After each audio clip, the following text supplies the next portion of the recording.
Hey, it's Rich back with you for another video. Today, we're with a 1983 Piper Chieftain. This is a load time Chieftain, 5,700 total time, and it's in a commuter configuration. We're gonna take it out to Corona and take you along for the ride.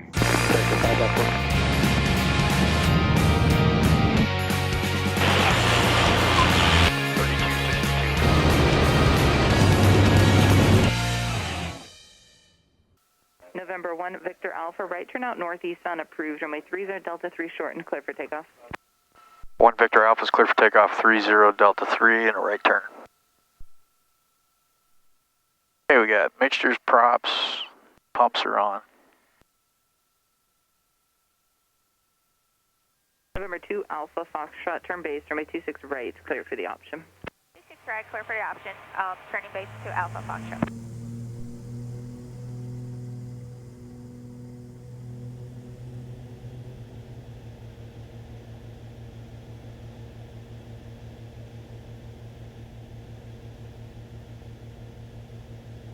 Positive brain, there's the gear.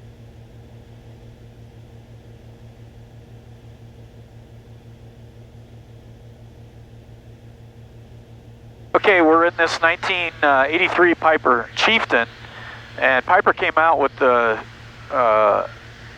Navajo, and I think in 1966, 67 range, and then they stretched it into the Chieftain and upgraded the horsepower in 1973, and then built the Chieftains from that point forward. They went from the Navajo to the Chieftain, continued with the counter-rotating propellers. I think 1,800 some Chieftains were built over the span, and Piper, you know, this was like their first bigger twin, commuter type twin, and did pretty well for Piper. A lot of 135 charter freight companies use the airplane for you know, those types of missions, short haul. I mean, these are turbocharged engines, it's non-pressurized, so it wasn't like this airplane went up high and, you know, cruised that often, but it did take a lot of passengers, load hauling, a good combination, utility type airplane, good speed, and was pretty popular for them, and still is. There's still operations like this airplane was used in a 135 operation in Hawaii, and we just got it over here a couple of weeks ago. We're going to put it on the market.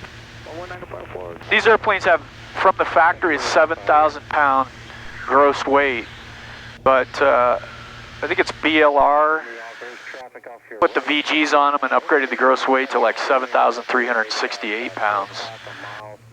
And this airplane has that, and the useful load on this airplane is pretty close to 2,500 pounds.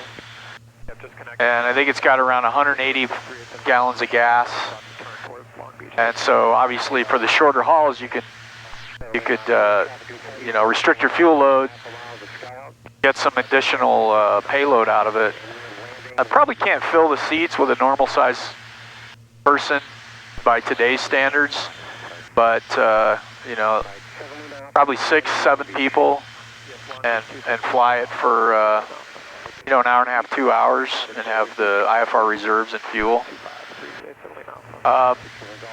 So as you can see from the interior, you know, it's kind of a high occupancy seating for this size of an airplane. And again, I think it was pretty popular in the 70s up until the 80s, probably even beyond. A lot of these airplanes, as I mentioned in the intro, have high time because companies put them to work. And one of the highlights of this airplane is it's really low time, 5,700 hours total time on the airframe.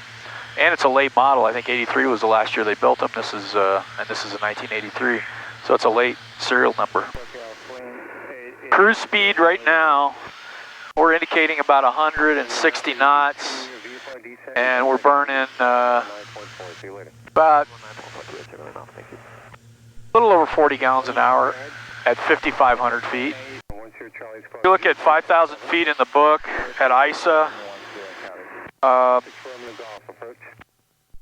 best power, 43 gallons an hour on about 190 gallons of gas, or 190 knots. So 43 gallons an hour at 190 knots at 5,000 feet. If you take it up to 10,000 feet, you'll burn the same fuel on about 200 knots.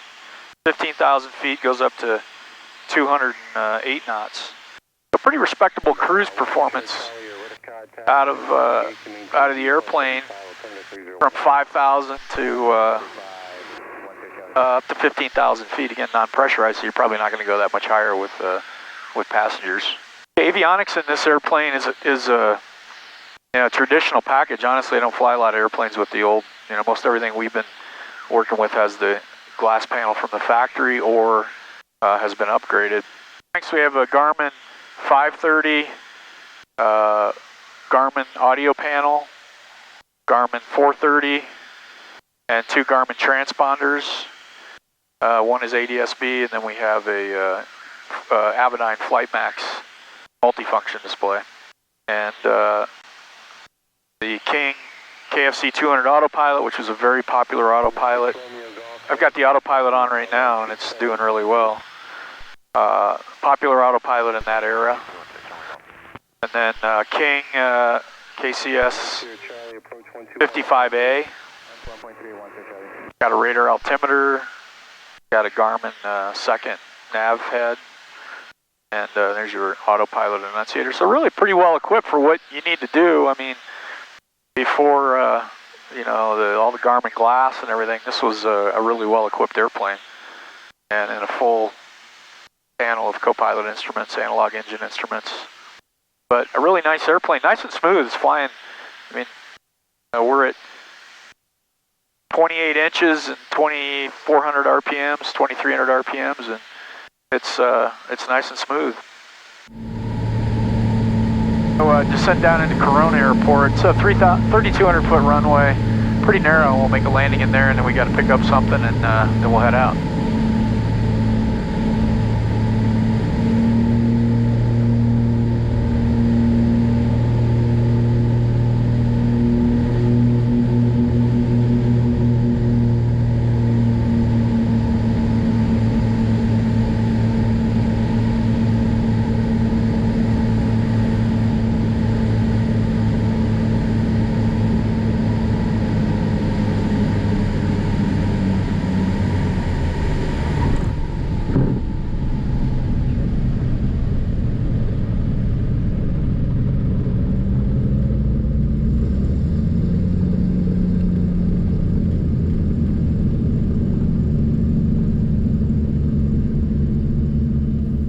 Okay, we're on the ground in Corona, getting ready to take off and head back to Long Beach.